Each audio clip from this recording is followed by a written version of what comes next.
Assalamualaikum warahmatullahi wabarakatuh. Perkenalkan, nama saya Muhammad Wiajati Perdana dari jurusan Pendidikan Bahasa Inggris kelas 1D. Di sini akan menjawab 3 pertanyaan dari UAS mata kuliah studi hadis. Pertanyaan pertama, jelaskan hadis secara kuantitas dan kualitas.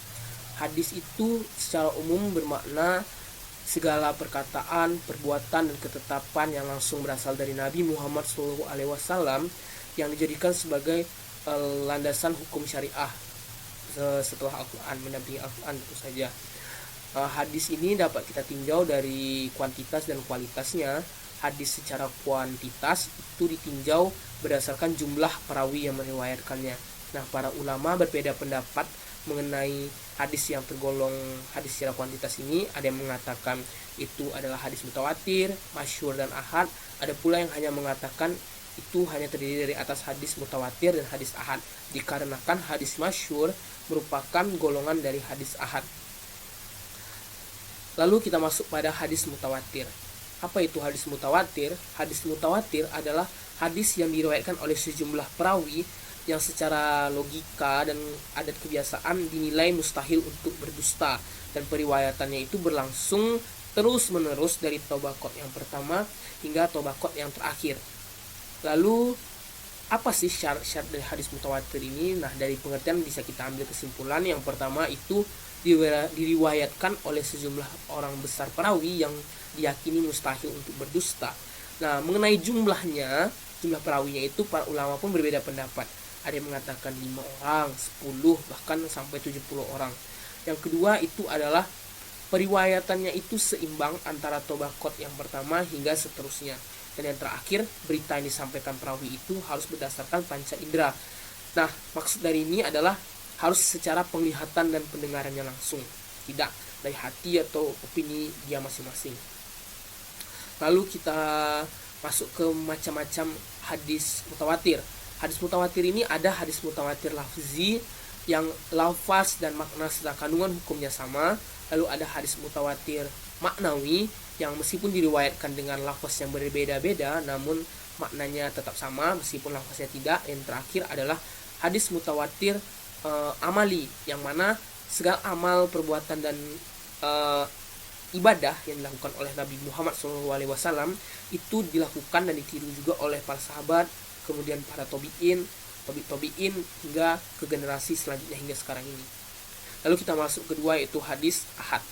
Hadis ahad ini ialah secara bahasa berasal dari kata wahid yang berarti satu. Maka secara umum kita tarik kesimpulan hadis yang diriwayatkan perorangan atau 2 orang atau lebih, namun belum sampai ke tingkatan hadis mutawatir. Nah, hadis ahad ini terbagi pula atas 3. Yang pertama itu adalah hadis masyhur. Hadis masyhur ini di tiap tingkatan perawinya itu diriwayatkan oleh 3 orang atau lebih, namun sekali lagi belum masuk kategori hadis mutawatir. Nah, jumlahnya itu belum masuk kategori hadis mutawatir. Yang kedua, hadis aziz. Hadis aziz ini pada tiap tingkatan perawinya tidak kurang lebih dari 2 orang yang meriwayatkannya. Dan yang terakhir, hadis gharib. Hadis gharib ini baik itu salah satu tingkatan perawi atau keseluruhan mata rantainya hanya diriwayatkan oleh 1 orang saja atau 1 orang periwayat atau perawi saja. Lalu kita masuk hadis ditinjau dari kualitasnya ya. Hadis yang berdasarkan kualitas itu dilihat dari kedudukan hadis tersebut. Nah, sehubungan dengan hal itu, hadis ini terdiri atas 3 jenis. Yang pertama ialah hadis sahih. Sahih artinya benar.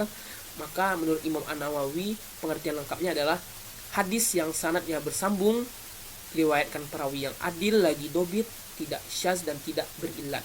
Maka dari itu kita bisa ambil syarat-syarat dari hadis sahih. Yang pertama, sanadnya bersambung alias tidak terputus. Yang kedua adalah diriwayatkan oleh perawi yang adil. Yang ketiga, diriwayatkan perawi yang dobit, kuat ingatannya. Yang keempat, matan alias isi hadis tidak ada syaz. Dan yang terakhir, matan hadis tidak berillat. Lalu yang kedua yaitu adalah hadis hasan. Pengertian hadis hasan ini kurang lebih sama dengan hadis sahih, namun perbedaannya terletak pada tingkat kerobitannya. Apabila hadis sohi dobitnya itu sempurna, perawi dengan kedobitan yang sempurna, maka bila ia kurang sedikit maka jatuhnya masuk ke hasan, meski dia sanadnya bersambung, perawinya adil, tidak syaz dan tidak ilat, maka jatuh ke kategori hadis hasan. Itulah perbedaan antara hadis hasan dan sohi di tingkat kedobitannya yang kurang sedikit daripada hadis sohi. Yang terakhir yaitu hadis do'if, yang sebagaimana kita ketahui yang berarti lemah do'if itu. Maka hadis do'if ini tidak masuk kategori manapun dari hadis hasan, apalagi hadis sohi. Nah, salah satu misalnya penyebab dari kecacatan, penyebab dari kedo'ifan hadis itu biasanya misalnya sanadnya terputus, atau perawinya diriwayatkan oleh perawi yang ada kecacatan, penyakit, lupa, kurang kedobitannya dan lain sebagainya pula. Lalu kita masuk ke pertanyaan kedua, yaitu adalah mengenai sebutkan satu contoh hadis yang lengkap dengan sanadnya. Saya punya satu hadis, bunyinya seperti ini. Bismillahirrahmanirrahim. Hadatsanal Amri bin Khalid qala hadatsanal Lais an Yazid an Abil Khair an Abdillah ibni Amri radhiyallahu anhuma inna rajulan sa'alan Nabiya sallallahu alaihi wasallam ayyul islami khairun qala tata'imu ta'ama wa taqra'us salama ala man arafta wa man lam ta'rif. Yang artinya adalah Umar bin Khalid telah menceritakan kepadaku, yaitu perawi Imam Bukhari. Ia berkata, Alais menceritakan hadis padaku, Umar bin Khalid, dari Yazid, dari Abu Khair, dari Abdullah bin Amri radhiyallahu anhuma, bahwa seorang lelaki bertanya kepada Rasulullah, manakah Islam yang baik? Beliau pun bersabda atau berkata, memberi makanan dan membaca salam kepada orang yang engkau kenal atau yang tidak engkau kenal. Hadis riwayat Bukhari. Lalu kita masuk pertanyaan yang ketiga, yaitu ceritakanlah salah satu kisah dari imam hadis atau ulama hadis. Nah, pada kesempatan kali ini saya akan menceritakan sedikit saja mengenai seseorang yang bernama lengkap Abdullah Muhammad bin Yazid bin Majah Ar-Rabi'i Al-Qazwini, atau dikenal dengan Ibnu Majah. Ibnu Majah lahir di Qazwin, sebuah kota di Iran sekarang, pada tahun 209 Hijriah. Nah, sejak dini Ibnu Majah dikenal sebagai pribadi yang jujur, sopan, baik, karena dia hidup dan tumbuh di lingkungan yang baik pula dengan ayah yang juga seorang ulama. Maka tidak heran sejak muda beliau menunjukkan ketertarikan pada ilmu-ilmu Islam, terutama di sini ilmu hadis. Dan secara 15 tahun selama 15 tahun beliau telah mengembara ke seluruh negeri untuk mendapatkan ilmu hadis, ke Basrah, Kufah, Baghdad, Khurasan dan lain sebagainya lah. Dan dia pun akhirnya bertemu dengan guru yang sangat menginspirasi dia, dan beliau banyak meriwayatkan hadis dari beliau ini, yaitu guru yang terkenal adalah Ali bin Muhammad At-Tasanafi, yang mana guru ini amat berpengaruh pada Ibnu Majah sendiri.